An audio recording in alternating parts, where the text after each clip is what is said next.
Assalamualaikum warahmatullahi wabarakatuh.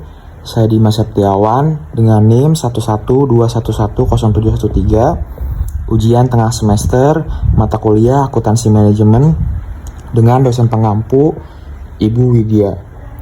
Kali ini saya akan menjelaskan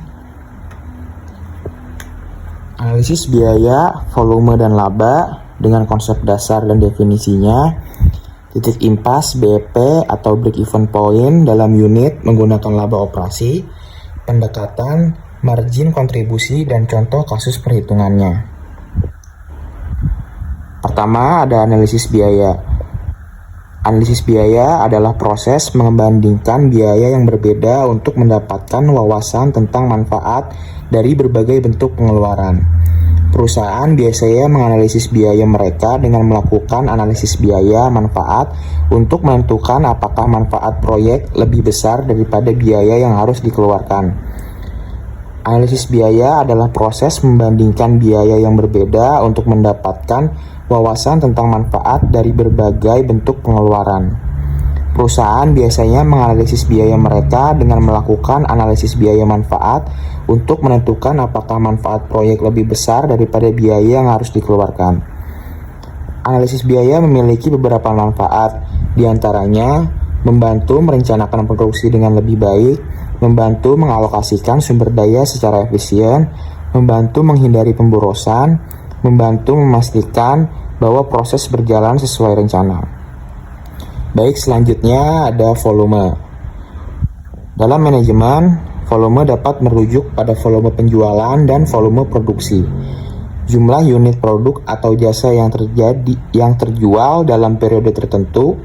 Volume penjualan merupakan salah satu faktor penting yang harus dievaluasi agar perusahaan tidak rugi. Volume penjualan dapat dihitung secara keseluruhan tanpa memisahkan antara penjualan tunai dan kredit. Jumlah barang atau jasa yang dihasilkan oleh perusahaan dalam periode tertentu. Volume produksi merupakan hasil dari proses transformasi sumber daya menjadi output yang diinginkan. Baik, selanjutnya ada laba. Laba merupakan selisih positif antara pendapatan dalam suatu periode dan biaya yang dikeluarkan untuk mendatangkan laba. Menurut Khairi dan Ghazali 2014 mengungkapkan pengertian laba yang dianut oleh struktur akuntansi sekarang ini adalah laba akuntansi yang merupakan selisih pengukuran pendapatan dan biaya. Selisih antara pendapatan yang diperoleh dengan total biaya yang dikeluarkan oleh perusahaan.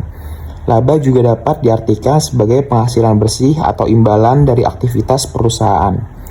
Laba merupakan salah satu tujuan utama perusahaan dalam menjalankan aktivitasnya. Laba yang diperoleh perusahaan digunakan untuk berbagai kepentingan, salah satunya untuk meningkatkan kesejahteraan perusahaan. Laba merupakan konsep akuntansi yang memiliki berbagai sudut pandang, tergantung dari siapa yang menilai bagaimana tujuan penilaian tersebut. Oleh karena itu, para ahli dan organisasi akuntansi memberikan definisi berbeda tentang konsep laba. Selanjutnya ada titik impas atau break even point atau bisa disebut juga BEP. Menurut Hansen dan kawan-kawan, titik impas atau BEP adalah titik di mana total pendapatan sama dengan total biaya, titik di mana laba sama dengan 0, titik di mana total pendapatan sama dengan total biaya sehingga perusahaan tidak mengalami kerugian maupun keuntungan. Titik impas atau BEP merupakan titik di mana laba sama dengan 0. Titik impas merupakan titik di mana perusahaan berhenti tidak menguntungkan dan mulai menghasilkan laba. Titik impas merupakan titik data utama yang diperlukan untuk melakukan analisis biaya volume laba atau bisa disebut CPV. BEP bermanfaat untuk memberitahu tingkat harga, profit, dan metrik lainnya yang harus dicapai agar tidak mengalami kerugian. Sebagai titik data utama yang diperlukan untuk melakukan analisis biaya, volume, dan laba. Bagi biaya tetap dengan selisih antara harga jual per unit dan biaya variabel per unit. Di sini ada contoh studi kasusnya. Titik impas sama dengan biaya tetap dibagi harga jumlah per unit dikurang biaya variabel per unit. Jika biaya tetap adalah 10 juta rupiah, harga jual per unit adalah Rp15.000 dan biaya variabel per unit adalah Rp5.000, maka titik impas sama dengan Rp10 juta dibagi Rp15.000 dikurang Rp5.000, dan hasilnya adalah Rp1 juta dibagi Rp10.000. Hasilnya terdapat 100 unit. Nah, dalam contoh di atas, perusahaan harus menjual minimal 100 unit produk untuk mencapai titik impas, di mana pendapatannya sama dengan biaya total.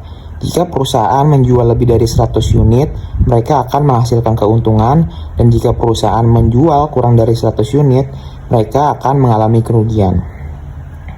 Oke, selanjutnya kita akan masuk ke margin kontribusi. Margin kontribusi adalah jumlah pendapatan penjualan yang tersisa setelah dikurangi biaya variabel. Margin kontribusi ini digunakan untuk membayar biaya tetap perusahaan dan menghasilkan laba. Manajemen menggunakan margin kontribusi untuk tiap kondisi yang berbeda. Biasanya, manajemen menggunakannya sebagai alat dalam membantu membuat keputusan produksi dan penetapan harga dalam bisnis. Konsep ini juga menjadi salah satu yang digunakan untuk menghitung break-even point atau BEP dalam suatu departemen atau lini produk. Manajemen menggunakan metrik ini untuk memahami berapa harga yang dapat mereka tetapkan untuk suatu produk. Dengan penetapan harga yang tepat, perusahaan atau bisnis tidak perlu khawatir kehilangan uang ketika biaya produksi meningkat.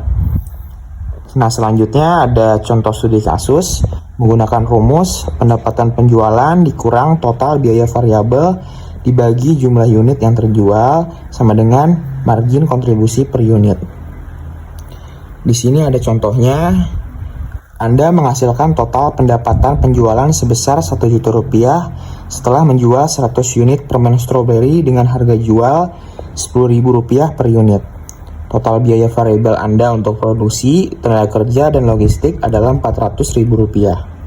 Baik, pendapatan penjualan Rp1 juta dikurang total biaya variabel Rp400.000 dibagi 100 unit permen stroberi yang terjual.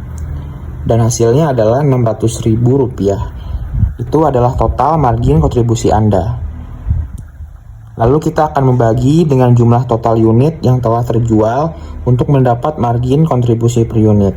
Nah, dalam soal studi kasus ini, Rp600.000 total margin kontribusi dibagi 100 unit permen stroberi yang terjual.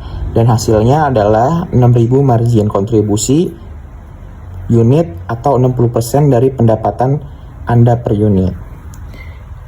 Mungkin seperti itu contoh studi kasus dari margin kontribusi per unit. Dan seperti cukup sekian juga penjelasan video dari saya tentang analisis biaya, volume, dan laba, titik impas, break-even point, dan margin kontribusi. Terima kasih banyak. Saya Dimas Setiawan. Assalamualaikum warahmatullahi wabarakatuh.